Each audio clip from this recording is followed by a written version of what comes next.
Tingnan nyo yung mga bahay dito bago tayo pumasok sa tirahan ng mga Marcos. Iniiwan nila. Ano, abandon na rin. Papasok pa lang tayo sa bahay ng mga Marcos, makikita natin dito yung mga bahay na iniiwan na, mga inabandon na. Ang ganda pa naman, oh. Diba? Gubat yung buong palibot ng mismong bahay ng mga Marcos. Alam nyo ba bakit kaya yung bahay ng mga Marcos nasa gubat? Tingnan nyo, gubat, walang mga bahay. Ano ang ibig sabihin? Bakit ipinapatayo ang bahay ng Marcos pag nasa gitna ng gubat?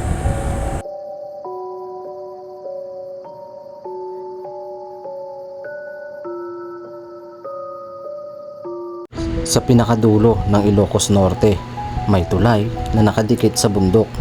1.3 kilometers or 31 meters ang taas. Dagat sa kanan, bangin sa kaliwa. Ito ang Patapat Viaduct, natapos noong 2002. Pinalitan yung dating daan na laging sinasara ng landslide. Sabi nila, noong World War II, putre lang to, pinatag daw, kaya tinawag na Patapat. Ngayon, hindi lang siya daan papuntang Cagayan, destinasyon na rin. Pero hindi dito natatapos ang biyahe natin. Mula tulay na kumukonekta ng probinsya, dadaan muna tayo sa Bangoy. Dito sa baybayin ng Bangoy or Bay, tumayo noong 2005 ang kauna-unahang wind farm sa Southeast Asia. 20 higanting windmill or 70 metros ang taas ng bawat isa. Kayang mag-supply ng kuryenteng halos 40% ng Ilocos Norte. Mula tulay na lumalaban sa landslide hanggang turbines na lumalaban sa hangin.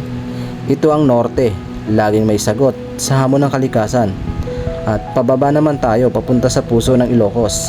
Kasi 45 minutes lang mula Bangoy, may isa pang landmark, isang bahay na itinayo noong taong 1977.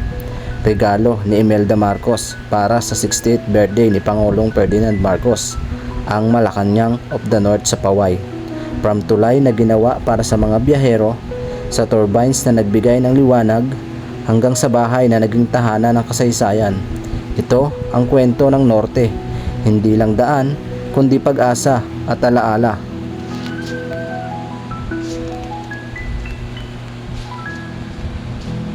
Lamig. Daming duhat. Magkano yung duhat natin? Naglakwam na eh. Duhat ka ng sabi mo. Wala sa? Hindi pang magkano po isang ganyan? 50 po. 50. Daming duhat po. Kalaking mangga. Maraming mangga yan. Mama namin Daisy ah. Laki. So nandito na tayo ngayon sa Malacanang of the North ng mga Marcos. Ano kayang ibig sabihin nito? Welcome na ragsak nga isa nga balay ti Amyan. So ang open nito ay 9 AM to 4 PM. So magbabayad tayo ng entrance. Malacanang of the North, Ilocos Norte, 1977. Ibig sabihin 1977 ipinatayo yung bahay ng mga Marcos. So nakapasok na tayo guys sa entrance at nagbayad tayo ng 70 pesos bago ka pumasok dito sa isang bahay ng mga Marcos. Ay kailangan mong magbayad ng entrance fee. Senior citizen 50 pesos din. Kaya sa lahat ng viewers na nakapunta na dito ay paki-comment nga kung ano yung naramdaman nyo, ano yung naranasan nyo sa pagpasok dito. Napakadaming tao. Tingnan nyo, isa talaga siya sa sikat na pasyalan dito sa Ilocos Norte. Ayan guys, so dito daw naninirahan ang mga Marcos noon kasi itinayo ito taong 1977. Biruin mo no, nasa sulok siya ng gubat guys. Kung madadaanan natin kanina, nasa sulok siya. Ayan, sulok siya. So shout out sa mga bagong pasok. Wow, may mga sabihan na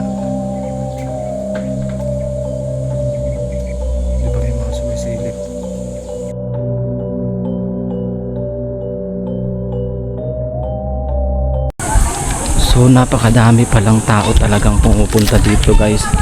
Dahil sikat talaga siya. Tingnan nyo yung bahay. Sinauna na. Ayan. Yung buong palibot. Tingnan nyo. May mga bahay pa dun. Hindi ko alam kung anong bahay yun. Tingnan nyo. Pero napakaganda ng area. Hindi natin pwedeng puntahan dahil delikado. Diba? O diba? Marcos yan. May swimming pool dun. O. Napakaganda. Ganda ng area guys. May swimming pool pala dyan. Oh, oh, laking swimming pool. Ganda, may swimming pool pala dito. Oh, laki. Ibig sabihin may swimming pool ay no. Marami pala itong mga bahay. Dambuhalang swimming pool pala dito ng mga Marcos. Oh, laki yung swimming pool. Ito yung swimming pool ng mga Marcos guys. Kaso abandonado na. Diba? Grabe. Abandonado na swimming pool. Grabing swimming pool yan. Ang laki. Kaso abandonado na. Huh? Ang dami dito ni Marcos. Yan mga bahay na abandonado.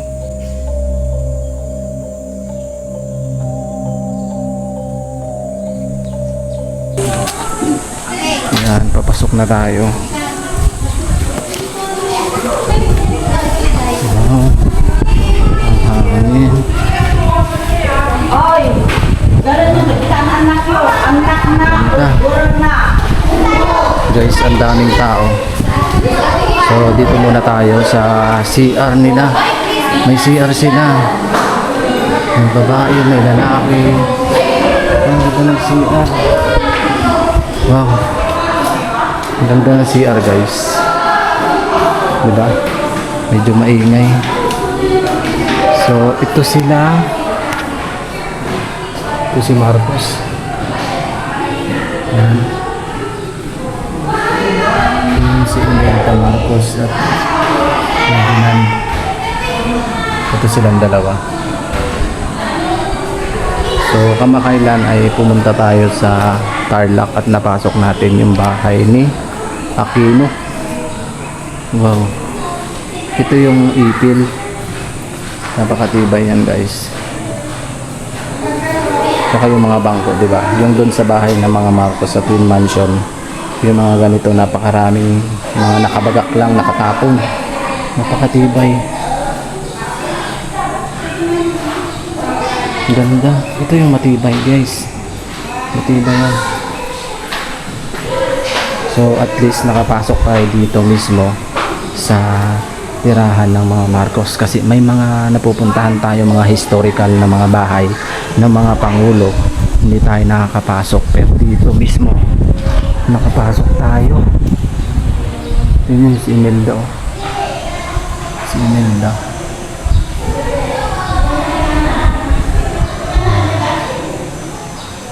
Si Imelda. Si Ferdinand. Imelda Marcos. Ito yata yung mga anak niya. Yun ang mga anak niya. So ang ganda ng, siguro ito yung kainan nila. Napakatibay. Tingnan nyo. Yan sinauna rin. Halos na makikita natin dito ay sinauna. O ito. Ito siguro si Ferdinand. Tingnan ko guys. Ito si Imelda Marcos at Ferdinand Marcos. Yan. Ito, tagal na rin to. Tibay na rin yan. Anong tawag sa ganito? Lahat ng mga nakikita nyo ay mas matanda pa sa akin. Pakatibay. Ito, si Imelda. Ayan. Si Imelda. Galing ng painting, no? O, tinan mo, family siguro ito. Ito si ano, si Imelda Marcos. Yan. Tapos meron siya dito ang malaking picture.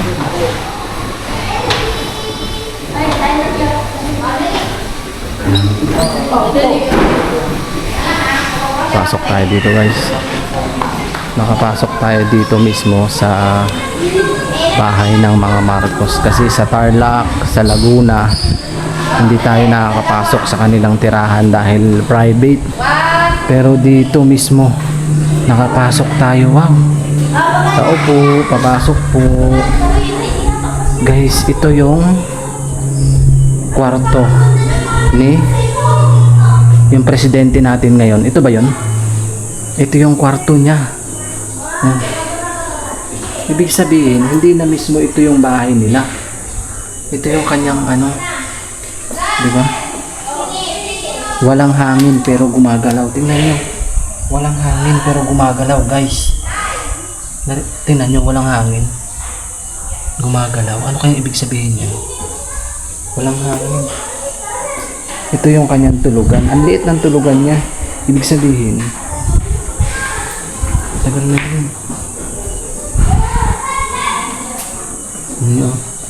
May pinta pa dito. Ito dekada na rin to guys. Tingnan nyo. Nakakatuwa lang dahil nakapasok tayo mismo sa tirahan ng mga Marcos kasi marami tayong napasok na marami tayong napuntahan na hindi natin napapasok.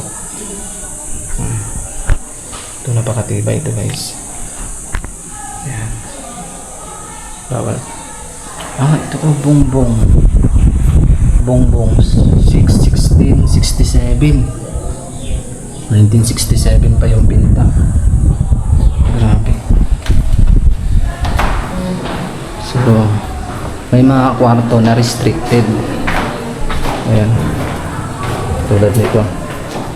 Ito yung kwarto. Wow. Kaninong kwarto to? Pero walang nakasulat kung kaninong kwarto. Pero tingnan nyo. Napakatibay ng kahoy. Talagang solido. Diba guys, yung mga kahoy noon napakatibay at napakaganda. Bawal ding upuan. Tsaka solido yung mga bakal. Ayan o. Tsaka nakakapagtaka. Bakit sila nagpapatayo ng bahay sa liblib na area? Kasi liblib na to. Liblib na siya guys. Ayan.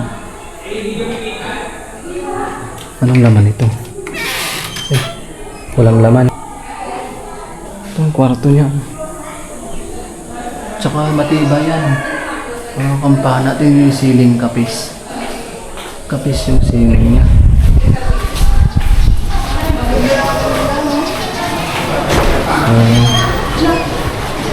Sarahan nyo na lang. Wala na may kapinggit. Please close the door and there is conditioner. Please close the door. Air conditioner is on. Close the door daw. Pasok tayo. Wow. Amazing. Ganda dito guys.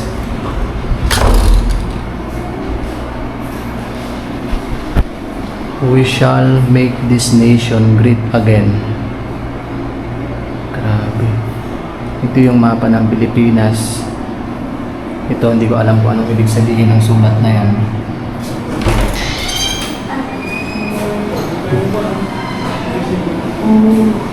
Ito yung pinaka-opisina nila. Ito yung pinaka-opisina nila. Ito yung kanilang, parang si Ivy Marcos to. Yung mga anak niya. Dito pala talaga sila nakatira. Ferdinand Marcos, President of the Republic of the Philippines, 1965, 1986. Ito siya, Ferdinand Marcos. Ayan. So, ibig sabihin, itong mga nakalagay dito ay regalo sa kanila noong unang panahon. Yung lahat na nakikita nyo ay regalo yan noong unang panahon. Diba? Mga regalo yan.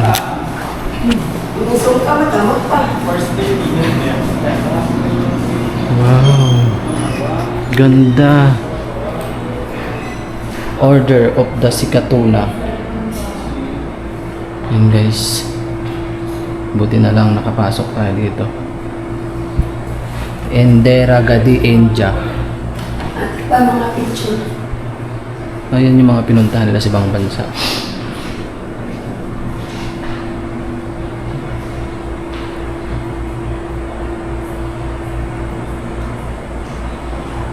Ang tawa na po eh. Grabe. Ito yung mga gamit. Mga lighter na sinauna. Diba?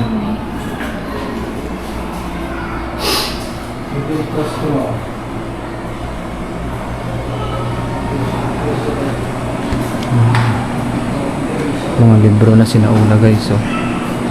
Ang dami dito. Ferdinand Marcos, today is Revolution Democracy. Imelda Romualdez.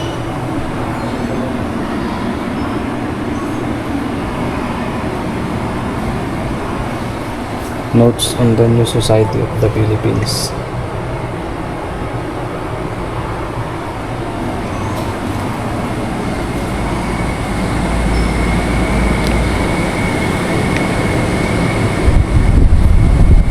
Ano ibig sabihin nito? Ano kaya ibig sabihin nito guys? Ibig sabihin, ito yung bahay nila.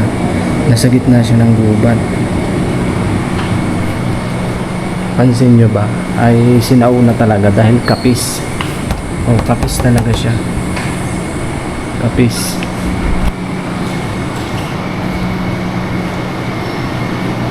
Napakaganda lang at nakakatuwa dahil nakapasok tayo dito sa lugar nila. Kasi ito yung trono nila. Yung trono.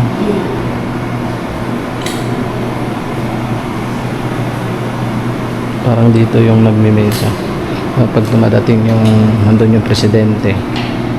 Nandun yung presidente. O di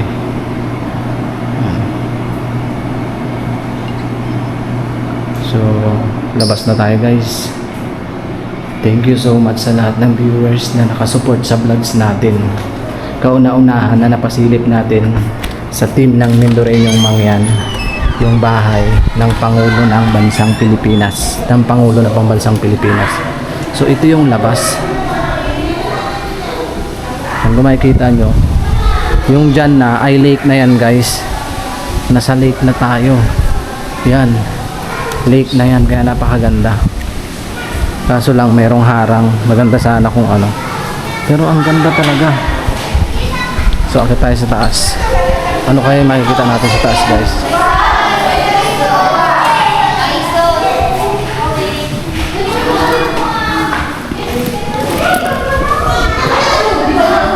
Ang ganda. Ibay. Medyo maingay nga lang gawa ng napakadaming taong pumupunta dito at pumapasok. Kaya pasensya na. Gusto kong makita yung tulugan. Ganda. So nandito tayo, tingnan nyo. Nasa gitna talaga siya. Di ba? Nakaka-relax panoodin na merong bahay yung mga pangulo. Tapos tanaw mo yung buong lake. Ganda.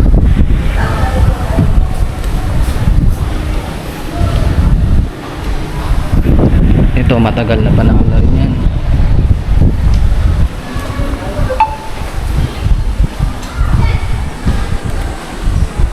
Guys, ito mga sinauna talaga. Talagang dekada na. Ang ibibenta mo ay milyon ang, tsaka tingnan nyo yung ipil yan. Napakatibay. Ganda ng area. Sarap sa pakiramdam.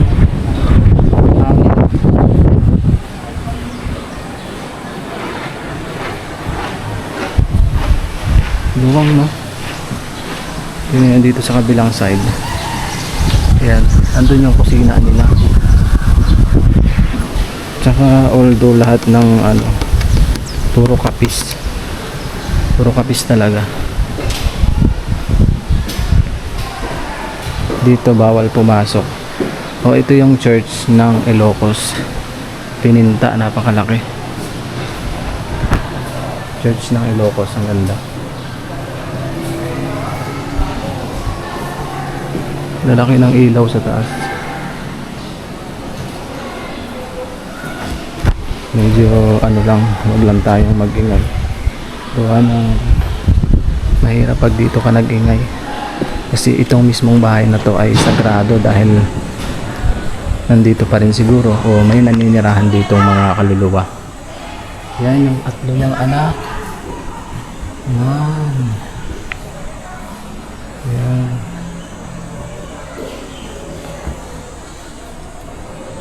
Ito.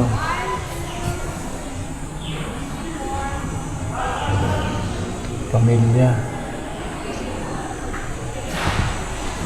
So ito yung bahay. Sinauna. Napakayaman talaga ng mga Marcos. Siguro yung pera nila ay hindi maubos-ubos. Milyon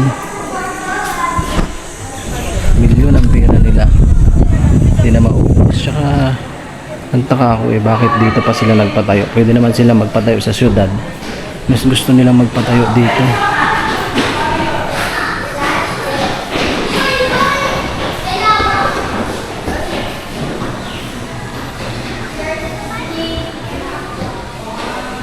Laging kasama nila yung mga anak nila sa bawat lakad nila. Talagang hindi nawawala sa bawat lakad.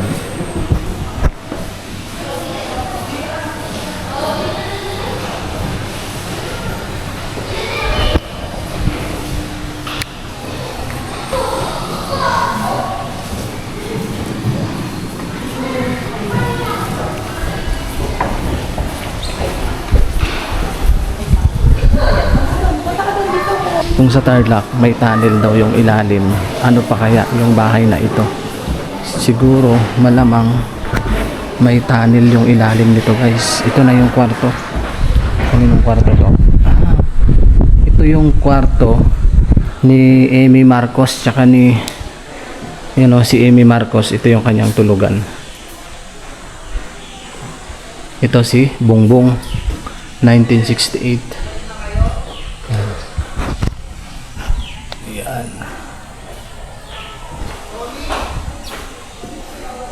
Ito si Amy. Ito yung kanyang kwarto, pinakatulugan niya. Pero ang liit ng kwarto, no? Pero napakatibay ng ganyan. Kahoy pa lang talagang masasabi mo na solido. Tsaka mayroong baul dito, parang taguan ng kayamanan nila. Lamisa. So tanawin natin dito sa kabilang side. Sa kabilang side, guys, napakatahimik ng lugar. Hands up please, hands up.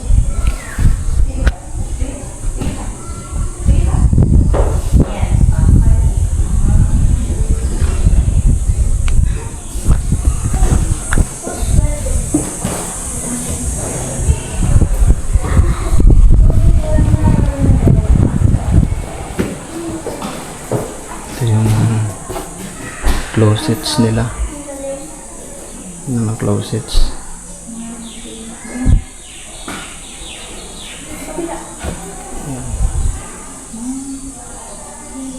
Tibay ng pagkakaano nila, talagang pulido, napakatibay.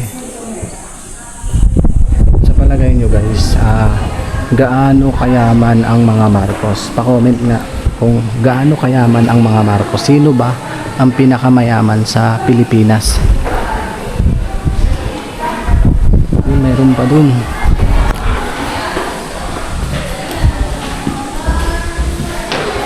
Pasok tayo dun sa kabilang side. Anong meron dito?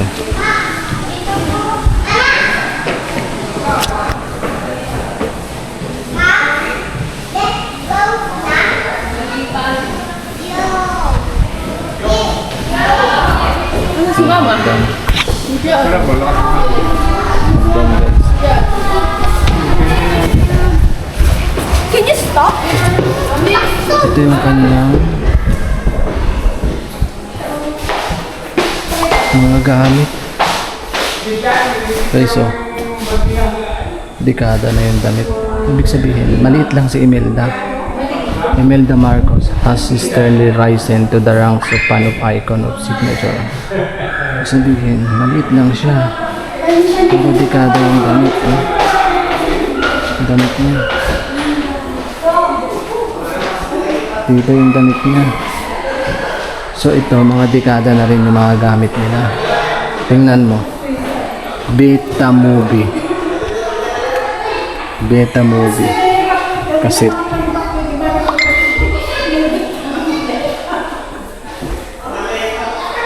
Diba? Sinauna yan, guys.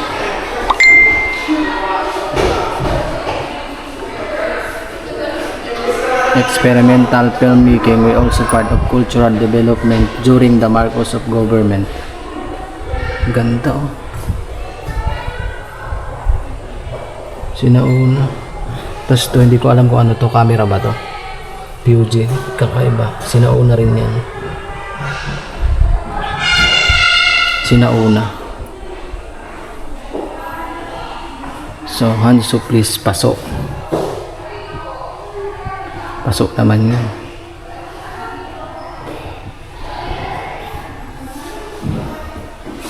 Ito, ano yan? Sitaw. Jongmi Things Insulation. Ito, gitara. Paints by Italian Master. Kung saan pala talaga nakapunta yung mga Marcos, guys. Hindi biro. Ito, mga sinaunang plato. Hanzo, please.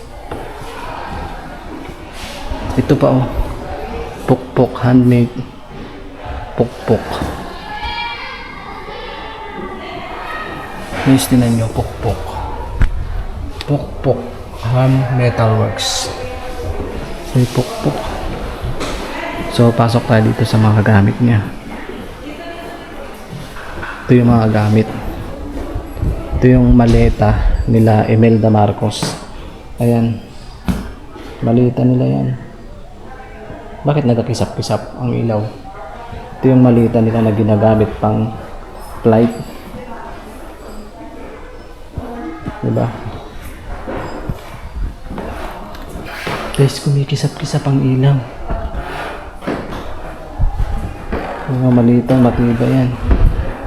Ito pa yung mga sinauna, oh. Bugoong, galunggong.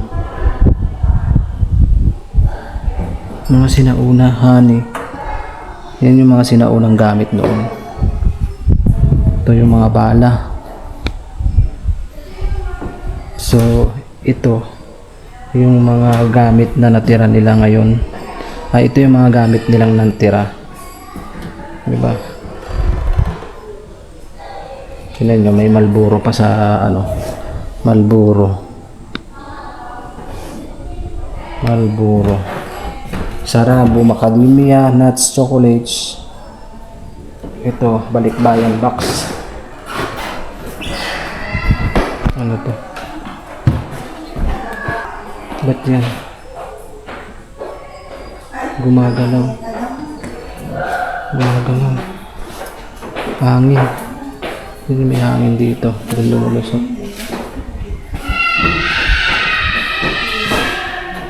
Mitsubishi. Ang galing na ano. $. These garlands are creatively done out dollar bills. Grabe ha, mahal ha. Dollar na to. Ganyan lang.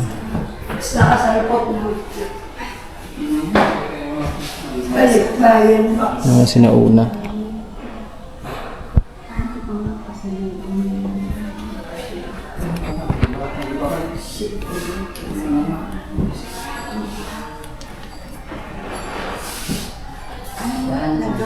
Mga balikbayan box.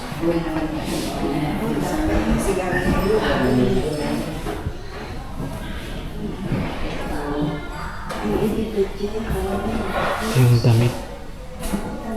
Yung damit, guys. Ni Imelda.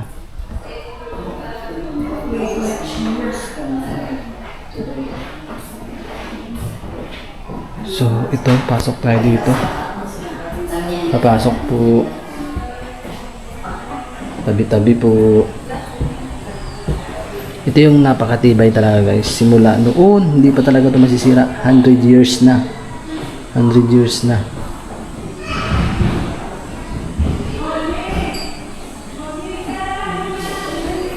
Hundred years na ang nakalipas, hindi pa rin nasisira ang mga gamit.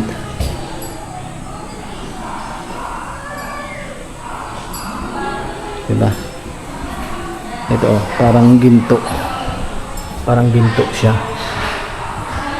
Yan, parang ginto. Hindi tayo makakapagpalibad ng drone shot dahil bawal ata. Yan, parang ginto din siya. So, pasok tayo dito. Ano kayong meron dito? Pinakakwarto din nila. No, titibay, no? Mga sinauna talaga. Grabe. May mga kabinet na sinauna. Talagang pulido na pagkakagawa. Tapos yung mga bintana pa, puro kapis. Yan, kapis. Ah, may ano pala dito. Pwede pala ditong ganapin yung mga birthday sa kabilang side. So, may baul. Bakit kaya may mga baul nung unang panahon? Ano kayang laman ng baul na ganyan? Diba?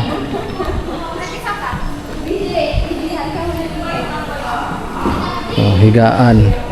Please do not sit, lay down. Bawal daw. So, tanaw na naman natin ang lake. Ganda. Lake talaga.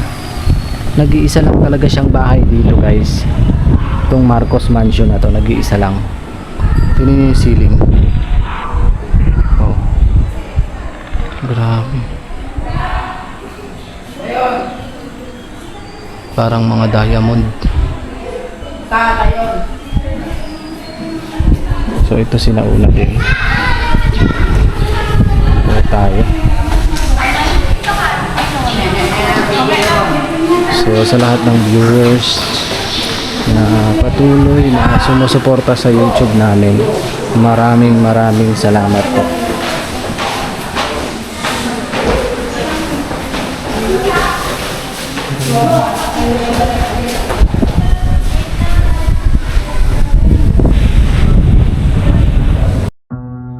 Noong 1987, isang taon matapos lisanin ng mga Marcos ang mansyon, may bagong guard na si Mang Tony.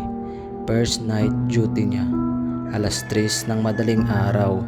Habang nagruronda siya, may nakita siyang babaeng nakaputing mahabang buhok sa balcony ng second floor. Nakatayo lang, nakatanaw sa Paway Lake. Akala niya katulong na naiwan. Tinawag niya, "Ma'am, bawal po dyan." Paglingon ng babae, walang mukha at biglang naglaho. Kinabukasan, nag-resign si Mang Tony. Hanggang ngayon, madaming guard at turista pa rin daw ang nakakakita sa kanya tuwing dapit hapon. Sabi ng matatanda, kaluluwa daw yon ng kasambahay na namatay sa mansyon noong panahon ng martial law. Hindi matahimik kasi hindi nabigyan ng hustisya.